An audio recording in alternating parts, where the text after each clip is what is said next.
کسی شہر میں ایک جلاحہ رہتا تھا۔ وہ اپنے کام میں بہت ماہر تھا۔ رنگ برنگ کے دھاگوں میں سنہری اور روپہلی تار ملا کر وہ ایسے خوبصورت بیل بوٹے بناتا کہ جو کوئی بھی اس کا بنا ہوا کپڑا دیکھتا دنگ رہ جاتا۔ مگر ان بڑھیا اور مہنگے کپڑوں کو صرف راجے مہاراجے ہی خرید سکتے تھے۔ اس وجہ سے اس کی بکری زیادہ نہیں ہوتی تھی۔ اسے ہمیشہ پیسے کی کمی رہا کرتی تھی۔ اس کے مطلب کے گاہک وہاں موجود نہیں تھے، پھر بھی جوں توں کر کے اس کا گزارا چل ہی جایا کرتا تھا۔ ایک دن جلاحہ اپنی بیوی سے کہنے لگا، جلاحن دیکھو، ہمارے پڑوسی بھائی صرف گاڑا کھدر بنتے ہیں۔ یہ لوگ کام میں بھی اتنے ہوشیار نہیں ہیں، پھر بھی ان کی آمدنی مجھ سے چوگنی ہے۔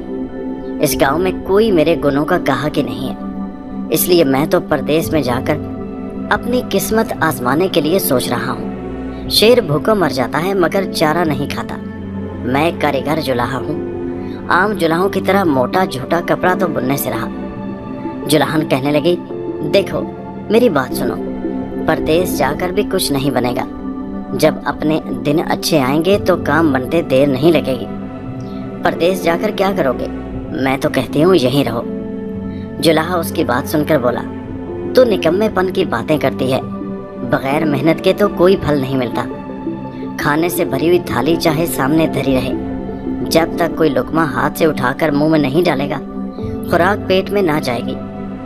کبھی تو نے آج تک سنا ہے کہ سوتے شیر کے منہ میں ہرن خود چلا گیا ہو؟ ارے شیر کو تو خود ہرن کا شکار کرنا پڑتا ہے۔ میری رائے میں تو ہر انسان کو کوشش کرنی چاہیے۔